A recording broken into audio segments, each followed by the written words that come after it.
ये कौन कह रहा है इतना बड़ा दृश्य दिखाकर जिसमें पिता में भीष्म जैसा ज्ञानी भी मूर्छित हो गया। केवल एक बच्चा देखने वाला, केवल एक ने देखा। किसने? विदुर ने। धृतराष्ट्र तो मन की आंखों से महसूस कर रहे होंगे, पर विदुर ने वो साक्षात दृश्य देखा जिसके घर का साग खाकर गया। ये जो कन्हैया है जो दुर्योधन को देखने का अवसर भी नहीं देता, जो कहता है कि अगर विश्व को साध सकता है, शून्य को साध सकता है, तो मुझे मांगना। यही कन्हैया यशोदा के आंगन में यमलार्जुन के बीच में रस्सी से बंधा हुआ एक पैर तक रोता रहता है, मैया अब खाली कर दे, अब छोड़ दे, अब नहीं चुराऊंगा, बड़ा हो तो ऐसा और छोटा हो तो ऐसा। इसी का नाम कन्हैया है। कृष्ण ऐसे ही है जो अपनी समीक्षा का अवसर देते हैं। हस्तिनापुर के दरबार में खड़े हुए कृष्ण, जिनकी भगवत्ता के विषय में स्वयं जानते हैं द्रोणाचार्य, स्वयं जानते हैं पिता में भीष्म, स्वयं जानते हैं धृतराष्ट्र, उसके बाद भी वो भ्रम पैदा करते हैं कि मुझसे युद्ध किया जा सकता है, मुझे मान सकता है। क्योंकि दुर्योधन को वह दुर्बुद्धि का संकेत देने की क्रिया भी भगवान की है। आप सब जानते हैं कि बचपन में एक बार कृष्णा अर्थात द्रौपदी अर्थात यज्ञसेनी, जो यज्ञ की अग्नि से निकली थी, जिसके शरीर में सुगंध आती थी, भारतीय स्त्रियों के इतिहास की सबसे दीपित चरित्र है द्रौपदी। इस देश को इस समय अबलाओं की आवश्यकता नहीं है। अपने केशों पर अगर कोई निर्लज्ज हाथ डाल दे तो उसकी छाती फाड़ देने का साहस पैदा करने वाली द्रौपदियों की आवश्यकता है। भगवान यूं तो शांति लेने के लिए गए थे। जब खाना खाने लगे और पांडवों ने कहा, युधिष्ठिर ने विशेष रूप से कहा, माधव मैं युद्ध नहीं चाहता, आप जाना और कहना बस 5 गांव हमें दे दे, हम 5 भाइयों को हम काम चला लेंगे। माधव ने कहा, बड़े भैया जो आपने कहा है वही होगा। लेकिन माधव तो युद्ध ही चाहते थे। माधव चाहते थे कि एक बार निरंकुश शासकों के छोटे छोटे राज्य विकलित हो और एक अखंड विश्व में अखंड भारत का निर्माण हो, भारत की एक अखंड श्रृंखला का निर्माण हो। शांति ऐसे नहीं आती, शांति नहीं तब तक जब तक सुखभाग नर का सम हो, नहीं किसी को बहुत अधिक हो, नहीं किसी को कम हो। ये कहा अर्जुन ने, लेकिन युधिष्ठिर ने नहीं मानी, बड़े भैया ने नहीं मानी। ये जो बड़े भैया लोग होते हैं बड़े शांतिपूर्ण होते हैं। शांति शांति शांति। हर घर में कुछ युधिष्ठिरों की आवश्यकता भी है, लेकिन हर घर में ऐसे लोगों की आवश्यकता है कि अगर कोई निर्लज्ज कुलवधू के आंचल पर हाथ डालने की कोशिश करे तो वो बिना बड़े भैया से पूछे अपना गांडी उठा ले और अपनी गदा उठा ले। ऐसे लोगों की आवश्यकता है। और समय पर ये गांडी और गदा नहीं उठे तो मान लेना कि समाज में महाभारत प्रतीक्षा कर रहा है, पृथ्वी लाशों से पटेगी, कोई नहीं रोक सकता। शांति लेने के लिए गए, कृष्णा ने भोजन कराया, द्रौपदी ने भोजन कराया। भोजन कराने के बाद निर्वासन की कुटिया से कृष्णा बाहर आई और हाथ धुलाने लगी माधव के। तो उसने कान्हा से पूछा कि कान्हा, याद है तुम गर्मी की छुट्टी में हमारे घर आए थे? कृष्ण ने कहा, याद है कृष्णा, तुम मुझसे चौसर में हार गए थे। कृष्ण ने कहा, याद है कृष्णा, मैंने तुमसे कहा था कि मैं इस हार का कुछ लूंगी, जिसे कहते हैं ना O2 अंग्रेजी में, I O2। तो द्रौपदी ने कहा, कृष्णा ने कहा, यू ओ टू मी, तुम्हारा मुझ पर उधार है, एक वादा उधार है, एक कसम उधार है, एक शपथ उधार है। और वादा कैसे तोड़ देते, वचन को कैसे भंग कर देते कृष्ण? क्योंकि मैंने पहले भी बताया था कृष्ण कुछ अलग नहीं है। कृष्ण भी तो उसी खानदान का कंटिन्यूएशन है जो ये कहता है कि रघुकुल रीति सदा चली आई, प्राण जाई पर वचन न जाई। ये तो वही है, बस सूर्य से चंद्र में आए हैं, इतना ही तो हुआ है। मुस्कुराते हुए कृष्ण ने कहा, मांग क्यों मांगती है, आज क्यों मांगती है? बोले यही समय है। हस्तिनापुर क्यों जा रहे हो? कृष्ण ने कहा, अरे अंदर बात नहीं सुनी, बड़े भैया कह रहे थे शांति लेने जा रहा हूँ, जाओ शांति लेके आओ। द्रौपदी ने कहा, तुम्हें उस हारी हुई बाजी की शपथ देती हूँ, युद्ध लेकर लौटना। यह तो कृष्ण को पता ही था कि युद्ध मिलेगा, लेकिन शठ को, मूढ़ को, दुष्ट को अंतिम समय तक समझाना आवश्यक है ताकि विश्व भर को, समाज को संदेश जा सके कि ये तो पिटने का ही अधिकारी था। किसी मूर्ख को, किसी जड़ को, किसी पापी को, लगातार बदतमीजी करने वाले किसी व्यक्ति को आपको बताओ और आप सड़क पर पीट दो तो 4 लोग उसके समर्थन में खड़े हो जाएंगे, क्यों इस भले आदमी को मार रहे हो? लेकिन वो लगातार बदतमीजी गली में करे, मोहल्ले में लगातार गुंडाई करे, उससे पूरा मोहल्ला परेशान हो, और एक दिन कोई लड़का जिसकी जवानी ठीक से फूटी हो वो पकड़ के उसे थपड़िया दे और छाती पे घुटना रख के बैठ जाए तो लोग कहेंगे सही पिटाई हुई इसकी, ऐसी योग्यता। दुर्योधन पिटना है, दुर्योधन की मृत्यु तय है, ये तो तय है। लेकिन कृष्ण जगत को भी बताना चाहते थे। महाकवि दिनकर कहते हैं, वर्षों तक वन में घूम घूम, बाधा विघ्नों को चूम चूम, सहधूप घाम पानी पत्थर पांडव आए कुछ और निखर, सौभाग्य में सब दिन सोता है देखें आगे कब। मैत्री की राह बताने को, दुर्योधन को समझाने को, सबको सुमार्ग पर लाने को, भीषण विद्वेष बचाने को भगवान हस्तिनापुर आए, पांडव का संदेश लाए। दो न्याय अगर तो आधा दो, दो न्याय अगर तो आधा दो, पर इसमें भी यदि बाधा हो तो दे दो केवल 5 गांव, रखो अपनी धरती तमाम, हम वही खुशी से खाएंगे, परिजन पर आसी न उठाएंगे। दुर्योधन वह भी दे न सका, आशीष समाज की ले न सका, उल्टे हरि को बांधने चला, जो था असाध्य साधने चला। जब नाश मनुज पर छाता है, पहले विवेक मर जाता है।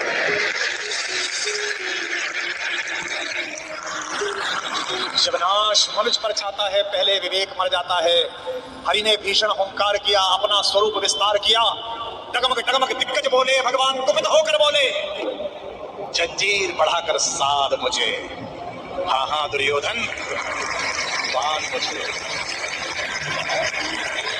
यह देख गगन मुझ में लय है, यह देख पवन मुझ में लय है, मुझ में विलीन झंकार सकल, मुझ में लय है संसार सकल। अमृत फूलता है मुझ में, संगार झूलता है मुझ में, उदयाचल मेरा दीप्त भाल, भूमंडल वक्षस्थल विशाल, भुज पर दिबंध को घेरे हैं, मैनाक मेरु पग मेरे हैं, दिपते जो ग्रह नक्षत्र निखर, सब है मेरे मुख के अंदर।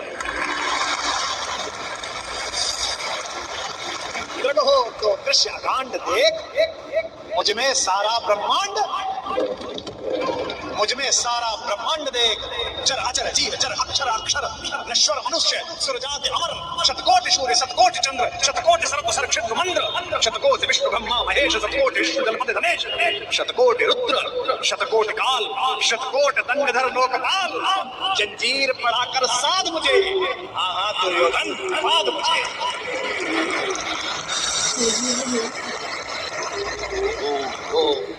पाताल देख, गत और अनागत काल देख, यह देख जगत का आदि सृजन, यह देख महाभारत का रण, मृतकों से पटी हुई भू है, पहचान कहाँ इसमें तू है।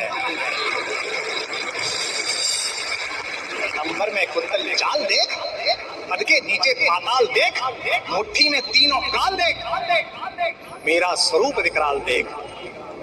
सब जन्म मुझी से पाते हैं, सब लौट मुझी में आते हैं। जिह्वा से करती ज्वाल देख, सांसों से पाता जन्म पवन, पड़ जाती मेरी दृष्टि जिधर, हंसने लगती है सृष्टि उधर।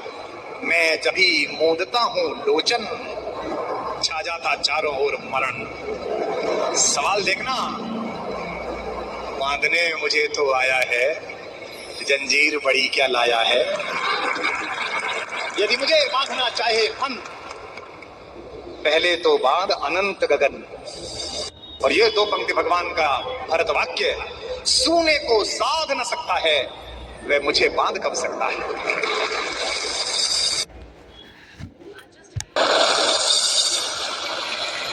यह जो उद्घोष है, कहां बंधा कन्हैया, ये कौन कह रहा है इतना बड़ा दृश्य दिखाकर, जिसमें पिता में भीष्म जैसा ज्ञानी भी मूर्छित हो गया। केवल एक बचा देखने वाला, केवल एक ने देखा। किसने? विदुर ने। धृतराष्ट्र तो मन की आंखों से महसूस कर रहे होंगे, पर विदुर ने वो साक्षात दृश्य देखा जिसके घर का साग खाकर गए। ये जो कन्हैया है, जो दुर्योधन को देखने का अवसर भी नहीं देता, जो कहता है कि अगर विश्व को साध सकता है, शून्य को साध सकता है, तो मुझे बांधना। यही कन्हैया यशोदा के आंगन में यमलार्जुन के बीच में रस्सी से बंधा हुआ 1 पहर तक रोता रहता है, मैया अब खाली कर दे, अब छोड़ दे, अब नहीं चुराऊंगा। बड़ा हो तो ऐसा और छोटा हो तो ऐसा, इसी का नाम कन्हैया है। अर्जुन के जीतने में एक ही रोड़ा है, एक ही व्यक्ति है जिससे माधव को भी लगता है कि ये शक्तिशाली रहा तो मेरा दोस्त, मेरा भाई युद्ध हार सकता है। भगवान ने उसे कितने प्रेम से टैकल किया है। राजनेताओं को सीखना चाहिए, कृष्ण से कूटनीति सीखनी चाहिए। जब संधि फेल हो गई और युद्ध लेकर माधव लौटे, तो विदुर के घर पर सुबह ही सुबह कुछ मेहमान आए, कृष्ण से मिलने आए।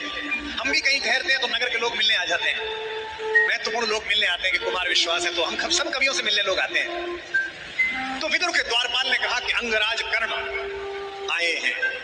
विदुर ने पूछा कि क्या मुझसे मिलना चाहते हैं? उनसे कहिए राज्यसभा में मिले, मैं अपने अतिथि के साथ व्यस्त हूं। और अतिथि भी कौन? माखन चोर। द्वारपाल ने कहा जी नहीं, वो आपसे मिलना नहीं चाहते, वो आपके अतिथि से मिलना चाहते हैं। कृष्ण ने कहा उन्हें आदरपूर्वक अंदर लेकर आओ। कर्ण आए, कर्ण ने प्रणाम किया। युद्ध में दुर्योधन की पराजय हुई हो चाहे कुछ भी हुई हो, महाभारत के जिन चरित्रों में से एक चरित्र पर मैं अंदर तक फिदा हूं, उनमें से एक कर्ण भी है। क्या योद्धा है, क्या अद्भुत। कृष्ण मुस्कुराए। कर्ण के चेहरे पर दुख और पश्चाताप का भाव था। कर्ण ने हाथ जोड़कर कहा, माधव, मैं कल राज्यसभा में आपके साथ हुई बदतमीजी के लिए अपने मित्र दुर्योधन की ओर से आपसे क्षमा मांगने आया हूं। भगवान ने कहा, ईश्वर तुम जैसा मित्र सबको दे जो इतने बड़े अपराध के बाद भी क्षमा मांगने के लिए आ जाता है। सब मित्र सबको मिले। कर्ण ने कहा कि अगर आप मुझे थोड़ा सा भी माधव प्रेम करते हैं तो मेरे मित्र को क्षमा कर दीजिए। उसने गलती की, उसे दूध के साथ ये व्यवहार नहीं करना चाहिए था और आप जैसे दूध के साथ तो सोचना भी नहीं चाहिए था। भगवान ने कहा, मैं उसे माफ कर दूंगा, लेकिन एक शर्त है कर्ण। अंगराज ने कहा कि इसी क्षण मैं आपको अंग प्रदेश का राज्य दे देता हूं। मेरा शरीर ले लीजिए पर मेरे मित्र को माफ कर दीजिए। कृष्ण ने कहा, शरीर देने की इतनी उतावली में मत आओ अंगराज, समय तय हो चुका है, सबको देना पड़ेगा, तुमको भी देना पड़ेगा।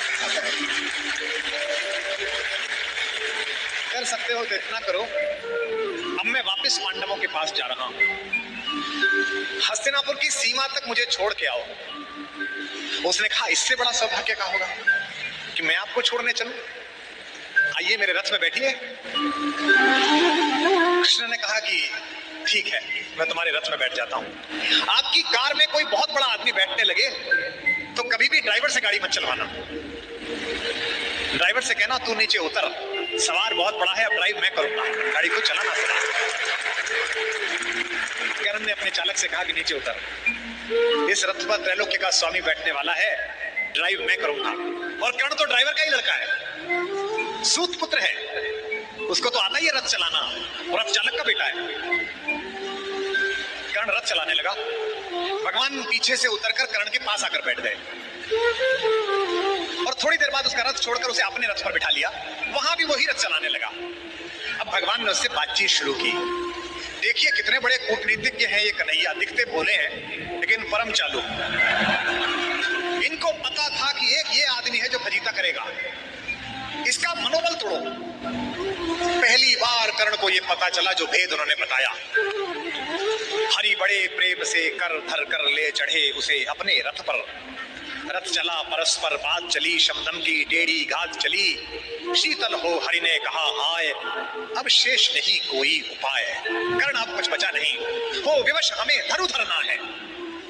अब तो हमें ये धनुष उठाना पड़ेगा, क्षत्रिय समूह को मरना है। मैंने कितना कुछ कहा नहीं, विषबाण कहां तक सहा नहीं, पर दुर्योधन मतवाला है, कुछ नहीं समझने वाला है। चाहिए उसे बस रण केवल, सारी धरती की मरण केवल। ये जो अहंकार है कि मैं कुछ नहीं दूंगा। Today I'm alongside Jeremy and we're learning You Will Never Walk Alone in sign language, and we're going to go down and surprise some fans, so it should be a great day overall. We're husband and wife, we're both profoundly deaf, and we met at the Deaf Club in Liverpool. Liverpool is a part of our life. It's in my blood. है कि मैं कुछ नहीं दूंगा। क्या बोला दुर्योधन 5 गांव माने पे? सूच्यग्रम नैव दास्यामि पुनः युद्धे न केशवः। हे केशव, तुम 5 गांव मांगते हो, मैं सुई की नोक के बराबर भी जमीन नहीं दूंगा। हे वीर, तुम ही बोलो अकाम। बिना पार्शल हुए बोलना। कर्ण से पूछ रहे हैं, क्या वस्तु बड़ी थी 5 ग्राम? 5 ग्राम ही तो मांगे थे, वह भी कौरव को भारी है, मत गई मूड की मारी है। दुर्योधन को बोधू कैसे, इस रण को अवरोधू कैसे? सोचो क्या दृश्य विकट होगा रण में जब काल प्रकट होगा। बाहर शोणित की तप्त धार, भीतर विधवाओं की पुकार, निशस्त्र विशस्त्र मिलाएंगे, बच्चे अनाथ हो जाएंगे। चिंता में क्या और करूं, शांति को छिपा किस ओट धरूं। सब राह बंद मेरे जाने, अब पासा फेंका। पहले तो माहौल बनाया कि तुम सब मरोगे बेटा, तू भी मरेगा और तेरा यार भी। एक तरीका है बचने का, सब राह बंद मेरे जाने।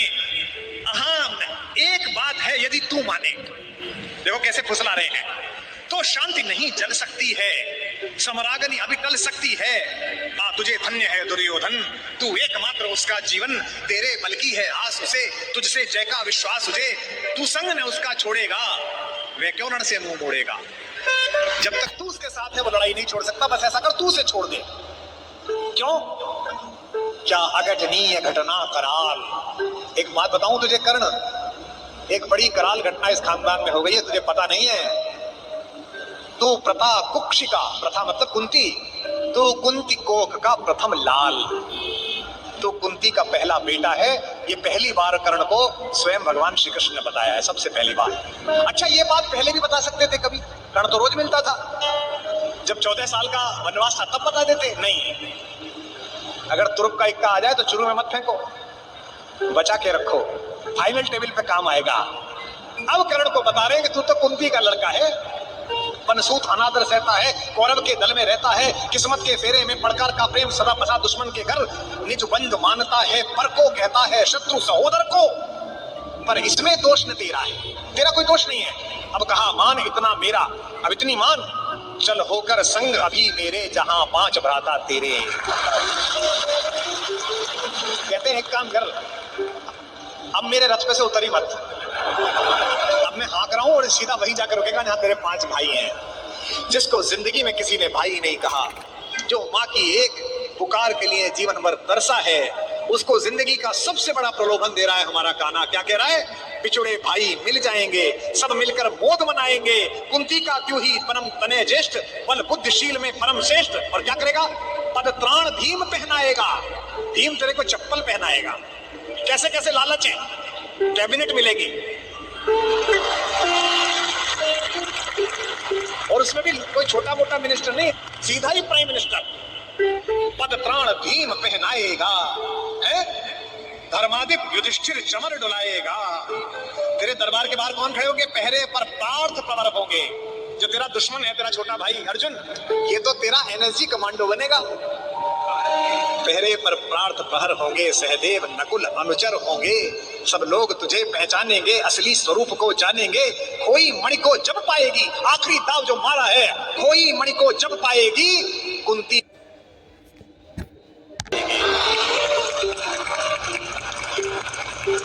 क्या लालच है, क्या लालच है। आहा, कुरुराज स्वयं झुक जाएगा, संसार बड़े सुख में होगा, कोई न कहीं दुख में होगा। सब गीत खुशी के गाएंगे, तेरा सौभाग्य मनाएंगे। और आखिरी में ऐसी बात कहता है, और कौन दुनिया को जो देता है वो भीख मांग रहा है। मेरे कन्हैया को पृथ्वी की आग डालने के लिए भीख मांगनी पड़ी, कुरुराज समर्पण कर मुझको दे दे। कौरव का तज रण शोक सखे, भूखा भावी हर शोक सखे। ये तो कन्हैया है जो इतनी स्ट्रेटेजी अपनाते हैं। किस लिए?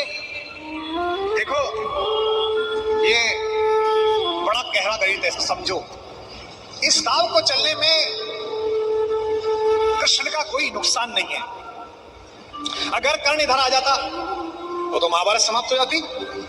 और एक ऐसा योद्धा जो सुबह दोपहर शाम इसी बात की कसम खाता था कि अर्जुन को मारना है, इन पांडवों को मारना है, इसके कलेजे में ये बात डाल दो कि ये तेरे भाई हैं, तो जब युद्ध लड़ेगा तो थोड़ा तो हाथ कांपेगा, थोड़ा तो दिल के अंदर कुछ दुख दुख पैदा होगी। शत्रु की मानसिकता को कमजोर करना, शत्रु की मानसिकता पर प्रहार करना, ये काम है। लेकिन कृष्ण की इस कथा में थोड़ा स्मरण कर्ण का भी कर लो कि उस जैसा कोई आदमी भी पैदा नहीं हुआ जो इतनी सारी चीजों को ठुकरा दे और खुल के कह दे, ऋणी कर्ण का रोम रोम, जानते सत्य यह सूर्य सोम, तन मन दुर्योधन का है, यह जीवन दुर्योधन का है।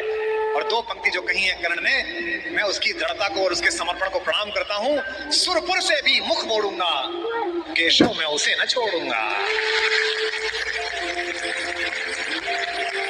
ये जो चरित्र है कृष्ण का योजना बनाने का, पहले कुंती को भेजा, जाओ बता के आओ कि तुम उसकी मां हो। मां ने कहा कि तू वापस आ जा, तो उसने एक वरदान दिया मां को। मां ने कहा, अभिलाष लिए तो बहुत बड़ी आई थी, पर आस नहीं अपने बल्कि लाई थी। था एक भरोसा यही कि तू दानी है, अपनी अमोघ करुणा का बड़ा अभिमानी है। उसने भी कहा, मां मैं तुझे वचन देता हूं कि तेरे 5 बेटे जीवित रहेंगे।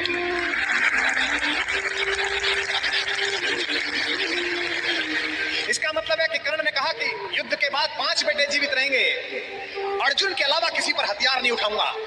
अर्जुन मिलेगा तो छोड़ूंगा नहीं, अर्जुन मर गया तो युद्ध समाप्त करवा दूंगा, तब भी तेरे 5 बेटे जिंदा रहेंगे। खुलकर कहूंगा ये मेरी माँ है। और अगर अर्जुन का दाव चल गया माँ, तो तुझे पता और मुझे पता कि हम माँ बेटे, तेरे 5 बेटे जिंदा रहेंगे। जा माँ, मैं तुझे वरदान देता हूं। तू दान दान रही किंतु क्यों माता, पुत्र ही रहेगा सदा जगत में दाता। मैं ही देता रहूंगा। दुनिया तो उससे सदा सभी कुछ लेगी, पर क्या माता भी उसे कभी कुछ देगी। मैं एक कर्ण अतएव मांग लेता हूँ, बदले में तुझको 4 कर्ण देता हूँ। छोड़ूंगा मैं तो कभी नहीं अर्जुन को, तोड़ूंगा कैसे स्वयं पुरातन प्रण को, पर अन्य पांडवों पर मैं कृपा करूंगा, पाकर भी उनका जीवन नहीं हरूंगा। और जिन्होंने महाभारत पढ़ी है उन्हें पता है कि जब कर्ण सेनापति बना उस दिन उसने चारों पांडवों को 5 बार पकड़ के छोड़ दिया। उस दिन उसने चारों पांडवों को 5 बार पकड़ के छोड़ दिया। भीम तो उसके रथ के आगे आके नृत्य करने लगा, गुस्से में रोता हुआ कि मुझे अपमानित करके छोड़ता है, मैं क्षत्रिय हूं, मेरा वध कर मुझे मार दे। और गालियां बकने लगा, तू सूत का पुत्र है, तुझे क्या पता कैसे लड़ा जाता है। भीम के रथ को तोड़ दिया अपने तीरों से कर्ण ने। उसी कर्ण को इन्होंने, जो पीछे खड़े मुस्कुरा रहे हैं, बिना शस्त्र के मरवा दिया। उसके हाथ में कोई धनुष नहीं और मरवा दिया। अर्जुन से कहा मार, अभी मार। आपको लग सकता है कि ऐसा क्यों हो गया। यही कृष्ण है जो कूटनीति को इस प्रकार नियोजित करते हैं कि उसका तर्क भी साथ साथ देते हैं। रश्मिरथी में मेरे पिता में मेरे बाबा, हमारे खानदान के बड़े दिनकर कहते हैं कि विपद में कर्ण को यो ग्रस्त पाकर, सराशनहीन अस्तव्यस्त पाकर, जगाकर पार्थ को भगवान बोले, खड़ा क्या देखता है मौन बोले। सराशन तान, बस यही अवसर यही है, तान मार इसको, घड़ी फिर और मिलने की नहीं है। विषख कोई बाण, बाण कोई गले के पार कर दे, अभी ही शत्रु का संहार कर दे। क्या कह रहे हैं कृष्ण, सोचो क्या कह रहे हैं। धर्म की धुरी लाने वाले, जिन्होंने पैदा होने से पहले ये कहा था कि भैया जब जब धर्म की हानि होगी तब तब मैं आऊंगा। यदा यदा ही धर्मस्य ग्लानिर्भवति भारत अभ्युत्थानम अधर्मस्य तदात्मानम सृजाम्यहम्। धर्म की स्थापना के लिए आए हैं और निहत्थे को कह रहे हैं मार मार मार। ये क्या है, ये अधर्म है कि धर्म है। अब मैं तर्क दे रहा हूं कृष्ण की ओर से, जो कृष्ण ने उस समय तर्क दिए होंगे। कहते हैं श्रवण कर विश्व गुरु की देशना यह, विजय के हेतु आतुर ऐशना यह। सहम उठा जरा कुछ पार्थ कामन, विनय पे ही मगर बोला अकिंचन। नरोचित किंतु क्या यह कर्म होगा, मलिन इससे नहीं क्या धर्म होगा। हंसे केशव व्रथा हक ठानता है, अभी तू धर्म को क्या जानता है। कहूं जो बाल उसको धर्म है ये, मैं जो कह रहा हूं वो कर, हनन कर शत्रु का सत्कर्म है ये। क्रिया को छोड़ चिंतन में फंसेगा, उलटकर काल तुझको ही कसेगा। ये जो हमको सिखाते हैं कि हम दूसरे की सीमाओं का अतिक्रमण करके घर में जाके ना मार के आए, इनको पूछो कि जिस समय हिंदुस्तान के चौराहों पर बम फटते थे, इनको पूछो कि जम्मू कश्मीर में जाते हुए हमारे सीआरपीएफ के जवानों के मुंह पर मतदान के समय जाते हुए ये लफंगे चाटे मारते थे। इनको पूछो कि पड़ोसी के भीख मिले हथियारों से हिंदुस्तान की मां बेटियों को आतंकित करने वाले और केसर की क्यारी में बारूद भरने वालों को सीमा के अंदर पार घुस के मारा जाए कि ना मारा जाए। देश का एक एक बच्चा कहेगा कि मारा जाए। नहीं जब पार्थ को देखा सुधरते, हृदय में धर्म का टुक ध्यान धरते, समय के योग्य धीरज को संजोकर कहा राधे रे कबीर होकर। अब कर्ण बोला, हर पापी, हर अनाचारी, हर दुष्ट जिसने दुष्टता में साथ दिया है वो ज्ञान देने लगता है। भूल गया अर्जुन के कौन ज्ञान दे रहा है। अर्जुन के अंदर भक्ति, मनुष्यता, भावना सब पैदा हो गई। नरोचित धर्म का कुछ काम तो लो, बहुत खेले जरा विश्राम तो लो। फंसे रथ चक्र को जब तक निकालूं, धनुष धारण करो प्रहरण संभालूं। रुको तब तक चलाना बाण फिर तुम, हरण करना कर सको यदि प्राण तुम। नहीं अर्जुन शरण में मांगता हूं, समर्थित धर्म से रण मांग। सीमा के अंदर पार घुस के मारा जाए कि ना मारा जाए। देश का एक एक बच्चा कहेगा कि मारा जाए। नहीं जब पार्थ को देखा सुधरते, हृदय में धर्म का टुक ध्यान धरते, समय के योग्य धीरज को संजोकर कहा राधे रे कबीर होकर। अब कर्ण बोला, हर पापी, हर अनाचारी, हर दुष्ट जिसने दुष्टता में साथ दिया है वो ज्ञान देने लगता है। भूल गया अर्जुन के कौन ज्ञान दे रहा है। अर्जुन के अंदर भक्ति, मनुष्यता, भावना सब पैदा हो गई। नरोचित धर्म का कुछ काम तो लो, बहुत खेले जरा विश्राम तो लो। फंसे रथ चक्र को जब तक निकालूं, धनुष धारण करो प्रहरण संभालूं। रुको तब तक चलाना बाण फिर तुम, हरण करना कर सको यदि प्राण तुम। नहीं अर्जुन शरण में मांगता हूं, समर्थित धर्म से रण मांगता हूं। कर्ण कहता है कि धर्म से युद्ध करो। कृष्ण मुस्कुराए कि बेटा आप फंसा के, अब मैं तुझे धर्म समझाता हूं, है ना। उपस्थित देख हो न्यायार्थ अरिको, निहारा पार्थ ने हो खिन्न अरिको। अर्जुन का तो सॉफ्टवेयर हैंग हो गया। इसे मारो कि ये जो कह रहा है धर्म वो पालो, और जब सॉफ्टवेयर हैंग हो जाए तो क्या करना चाहिए? जब तुझसे ना सुलझे तेरे उलझे हुए धंधे, भगवान के इंसाफ पर सब छोड़ दे बंदे।